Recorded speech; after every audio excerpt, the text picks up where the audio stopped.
pregnant women, children, sick Americans who physically cannot work. And what it does is it ensures that able-bodied Americans who can work 20 hours a week are actually doing so, and that will therefore strengthen and protect those benefits for Americans who need it, as well as cutting out the waste, fraud, and abuse, as well as getting 1.4 million illegal aliens off of the program. So all of those measures are actually going to protect it for those who need it. That's the president's position, and that's what this bill does, and that's why Republicans need to vote for it and get it to the president's desk. That kind of criticism from a Republican senator, is that reason for concern for the passage of this? No, it's not. We're confident this bill is going to be back at the White House by the 4th of July. Stephen. Thank you, Caroline. 2 questions. On the New York mayoral race, does the president plan to make an endorsement? And secondly, on Jerome Powell, a lot of the focus obviously has been on interest rates and him keeping them high, but a new controversy erupted today.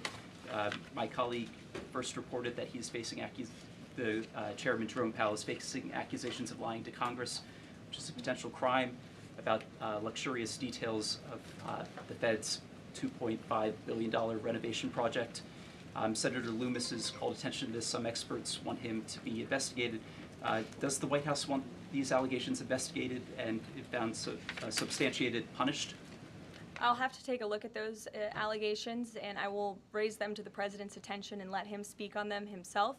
To your first question regarding the mayoral race, the president was asked that yesterday by Maria Bartiromo. He refused to give an endorsement, so you won't get one from me at this podium unless he wants me to do that. Philip, today by... and then I can go to you. Cool. Thanks. Thank you. The president said that he's working on a temporary pause for immigration enforcement in certain industries. I'm wondering what you can tell us about how he's determining which industries are deserving of a pass. He mentioned farmers, but what about, say, construction workers? I mean, shouldn't there just be one standard here?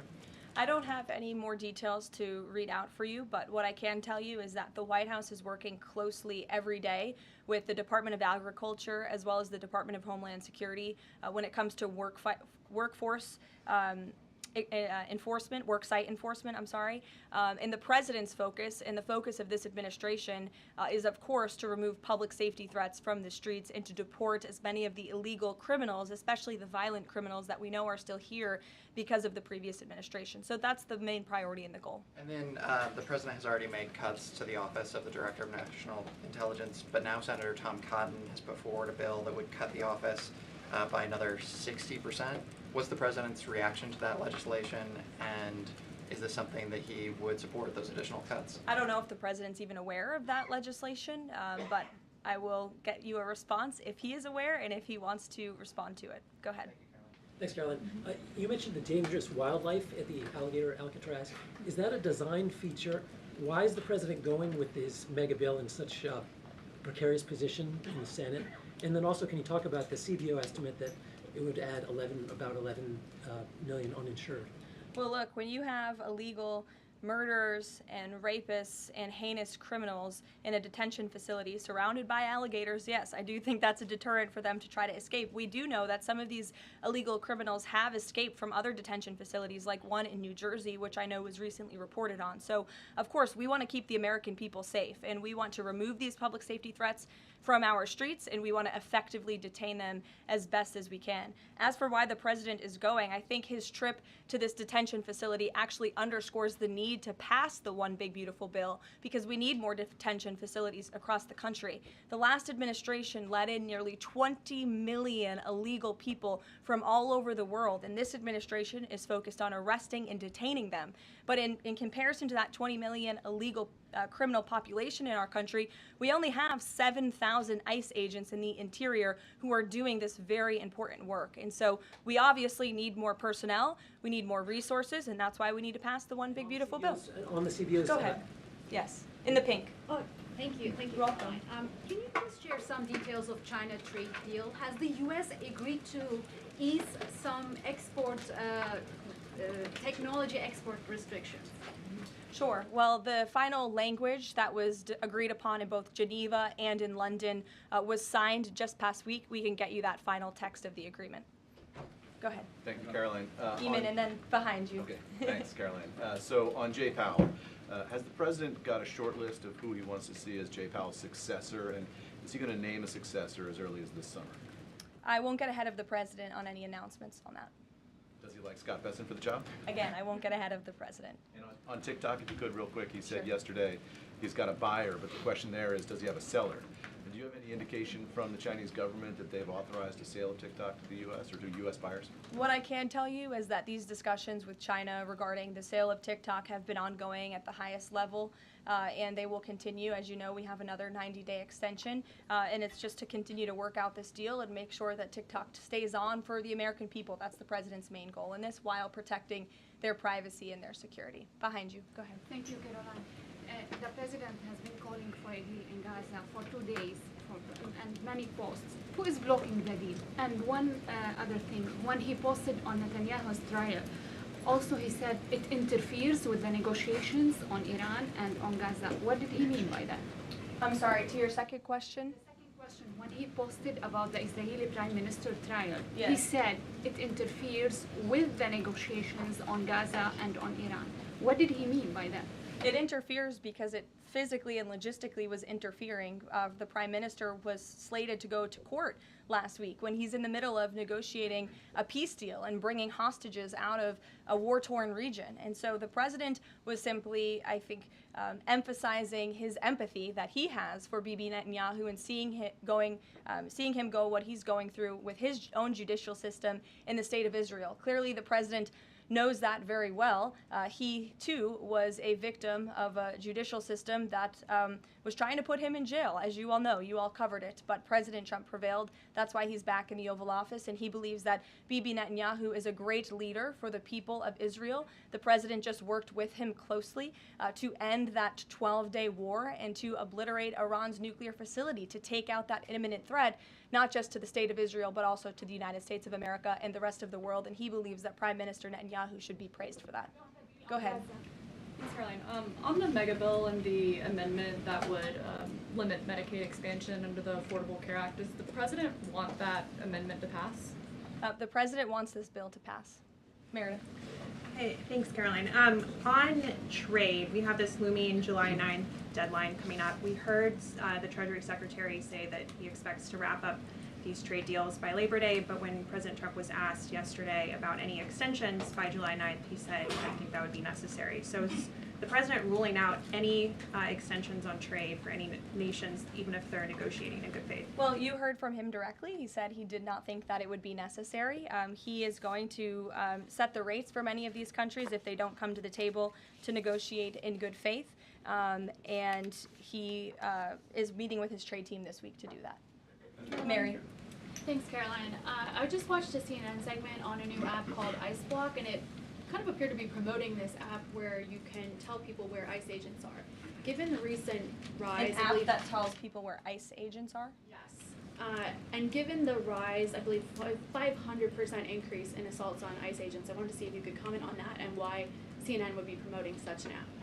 Well, it's a very good question. I'll have to go back and watch the clip myself, but surely it sounds like this would be an incitement of further violence against our ICE officers. As you know, as you stated, there's been a 500% increase in violence against ICE agents, law enforcement officers across the country who are just simply trying to do their jobs and remove public safety threats from our communities. And that's something we as Americans, including journalists at CNN who live in many of these cities where illegal aliens are hiding and were let in from the previous administration, should be very grateful for. So we haven't seen the clip. We'll take a look at it, but certainly it's unacceptable that a major network would promote such an app that is encouraging violence against law enforcement officers who are trying to keep our country safe.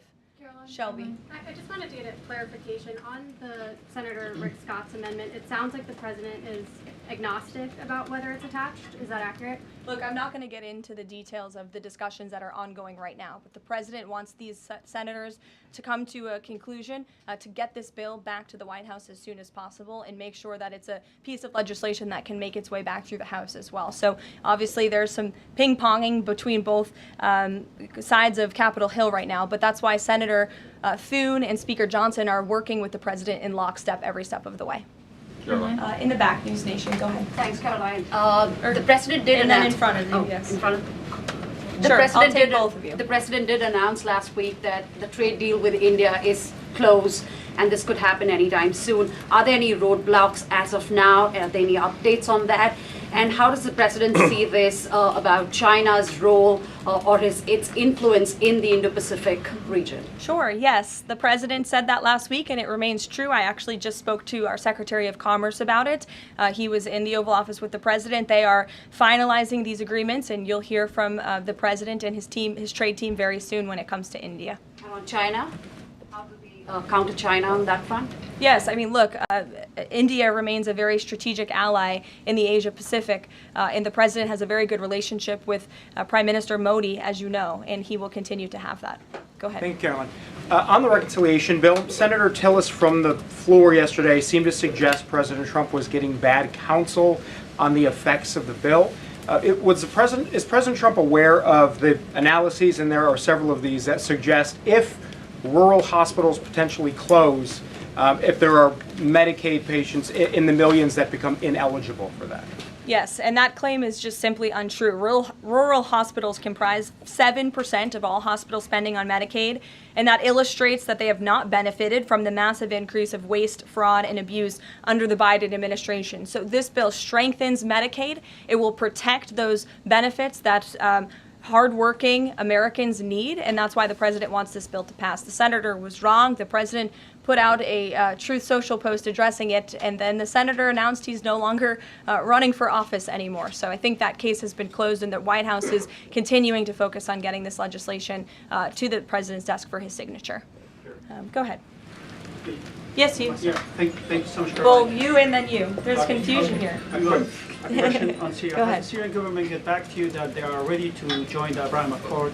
Is there any discussion with the Syrian and Israeli government for having a security agreement? Is the first question. And the second question, what's the end goal for talking with the Iranian? Is that only focused on the nuclear program, or you're willing to speak about the other issues like the proxy groups and ballistic missiles, or even trade with Iran? So as for discussions between Syria and Israel, you'll have to reach out to those respective governments. I can't comment on that. But what I can tell you is that this afternoon, the president will be signing an executive order to terminate the United States sanctions program on Syria. And this is in an effort to promote and support the country's path to stability and peace.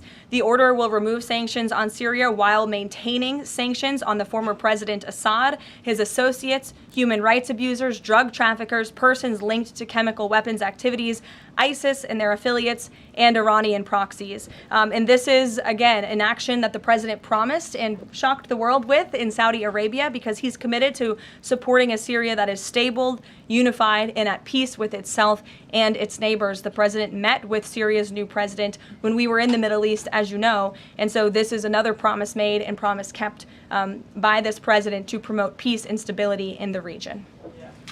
Go ahead, Alice. Questions on two topics, if you don't mind. Sure. Alice with NTD here. First on Canada. Canada says it's now dropping its digital services tax on American tech companies days after President Trump says he's halting all trade talks with Canada. First, what's the president's reaction to this? Can you tell us more about his call with Prime Minister Carney over the weekend? How did he get Carney to drop it? And also, what's the impact on American tech companies given this latest progress, as the president says he has been fighting for American tech companies? It's very simple. Prime Minister Carney in Canada caved to President Trump in the United States of America. And President Trump knows how to negotiate, and he knows that he is governing the best country and the best economy in this world, on this planet. And every country on the planet needs to have good trade relationships with the United States. And it was a mistake for Canada to vow to implement that tax that would have hurt our tech companies here in the United States. The president made his position quite clear to the Prime Minister, and the Prime Minister called the president last night to let the president know that he would be dropping that tax, which is a big victory for our tech companies and our American workers here at home. And on Harvard, if you don't mind, the administration today formally accused Harvard of violating civil rights laws by not doing enough to fight anti-Semitism. We know that the president has talked to us before about Harvard potentially having a deal with the administration in the coming days. Do you have an updated timeline for that? How's the negotiations going? And is more pressure needed for Harvard to take fighting anti-Semitism seriously? Well, there was quite a direct letter that was sent to Harvard this morning, as you know. The negotiations are taking place behind closed doors, so I won't comment on that. But what I will share with all of you, for those who haven't seen it, is the context of this letter, because I think it's very important. And this comes from the Department of Health and Human Services, which concluded after a thorough investigation that Harvard University is in a violent violation of Title VI of the Civil Rights Act, which prohibits discrimination on the basis of race, color, and national origin. And if you read some of the content of the investigation and what they found, the majority of Jewish students reportedly experienced negative bias or discrimination on their campus, while a quarter of Jewish students at Harvard felt physically unsafe. Jewish and Israeli students were assaulted and spit on. They hid their kippahs for fear of being harassed and concealed their Jewish identity from classmates for fear of ostracization. Images were widely circulated amongst the Harvard community that trafficked in obvious anti-Semitic tropes, including one that showed a dollar sign inside of a Star of David, and the campus was vandalized with anti-Semitic stickers, including one that showed the Israeli flag with a swastika. The Harvard campus was racked by demonstrations, as you all know, violent protests that violated the university's rules of conduct. The demonstrations called for genocide and murder, denied Jewish and Israeli students access to campus spaces. These are all facts that Harvard cannot dispute, and that's why the administration has found them in violation of Title VI and has threatened to withhold their federal funding, because if you break federal law, you should not be receiving federal tax dollars. And so I rest my case on Harvard. Andrea. Yeah, so President Macron of France earlier today said that tariffs levied by powerful countries are often a form of blackmail, and criticized the sort of process that's underway. He didn't mention the United States specifically, but said that these tariffs are really hurting developing countries. So there's this big UN conference going on. What do you say to that? What is the president, was he aware of that comment, and did he have any response? I think the president and the White House would certainly reject that characterization by Prime Minister Macron. Tariffs are an effective use of presidential power to bring back the middle class, to bring back our manufacturing industry, which was the backbone of our American economy and has been hollowed out by globalist politicians who have caved to foreign countries instead of doing what's right for American workers. That's why the president is effectively utilizing his authority to wage tariffs and to utilize tariffs, and continues to be in discussions and negotiations on trade to do what's right for America. And Europe and the rest of the world might not be used to that, but President Trump is back in town, and he's going to do what's right for our people and our country. Can I just follow up on Netanyahu? So there's a report in Israeli media that the Prime Minister will actually be here, that Netanyahu will be here today meeting with the President. Can you confirm that? I don't believe Prime Minister Netanyahu is here today. Okay. I think you guys would know about that by now. Okay. Unless there's something going on I don't know about, but I don't believe he is. I do know he has expressed interest in coming to Washington and meeting with the President, and we are working on a date for that. I do not believe it is today, but that would be fun. You never know in this White House, let's be honest. Go ahead. Thanks, Carolyn. Does the President support this new measure in the big, beautiful bill that would impose steep new taxes on new wind and solar projects? I believe you're referring to the credits for wind and solar projects. No, and what? I'm talking about the new tax. There's a new tax that it's estimated would add 10 to 20% to the cost of any new wind and solar projects that start after this year.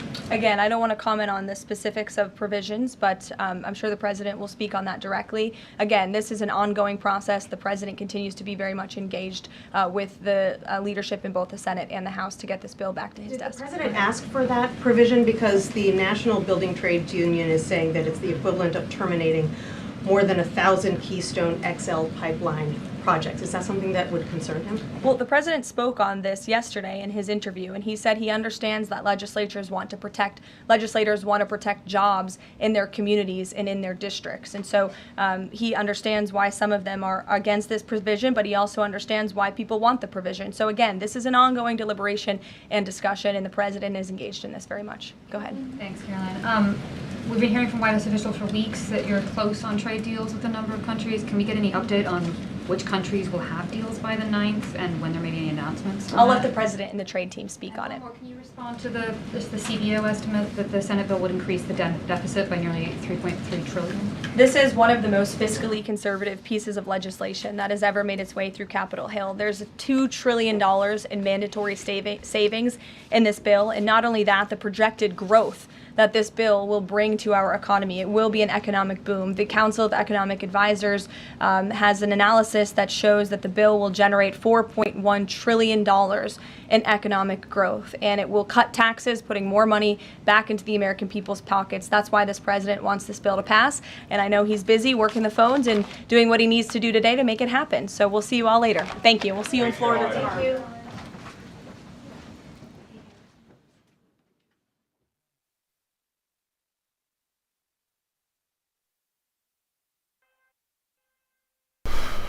All right, drop a 1 in the chat if you could see me and hear me, since everything is running like shit today. Let's see if you can hear me. Snugs Corinne is not my girlfriend. Jeez. All right. Well, I tried to go live with the Rumble Studio because I would like to utilize the benefits we get from using Rumble Studio, but for some reason I could not get that shit to work. I set it up last night so when we went live today we'd be able to just get things started, but it didn't work like that. So we'll see if we're gonna try it for Coffee with Hooligans. I don't know. Either way, sorry we missed the first little bit of the press briefing, but we got the last bit, right? We got the bottom half. That's the fun half. Either way, I'm gonna get the schedule together for Coffee with Hooligans. We will be live in a couple hours. Probably 2 hours or so. I gotta get the schedule together and we will be live for Coffee with Hooligans. Real quick, I'm gonna drop this Linktree link in all of the chats and we're gonna wrap this up. But like I said, about 2 hours or so we'll be live with Coffee with Hooligans. I know everybody's talking about the firefighter being hit with the sniper or whatever happened. I'm seeing that story everywhere, so we are definitely gonna be covering that. Don't you worry. I see everybody tagging me in it. Got to get a plethora of news. Either way, there is the Linktree link where all of my links are listed. So if you'd like to make donations, join membership programs, or purchase any merch, would really appreciate it. All of your guys' contributions keep us running every day except for Sunday. Just got to have a day to recharge those batteries. Definitely go join Discord. Discord is our free hooligan community. It is the best way to be notified every single time we go live. So definitely go join Discord. Plus you can get the news and the hooligans are there 24/7. So go do the thing. If you're feeling real saucy, go join jeffmaclive.com. Over on the website, it is the best way to experience the live. Our built-in chat has more ability than any other platform. You can post memes and GIFs and custom emojis and links and all kinds of stuff right there while watching the live. You will also have access to Hooligans Alley, which is our private social media area. You'll have access to the forums, the arcade, the advanced messaging system with the built-in group chats. So definitely go get yourself a membership for jeffmaclive.com. It's the home of the hooligans. All right, like I said, about 2 hours or so, we will be live with Coffee with Hooligans. I just got to get the schedule together. So I'll see you hooligans in a little bit. Hit that like button if you haven't already, and I'll see you shortly.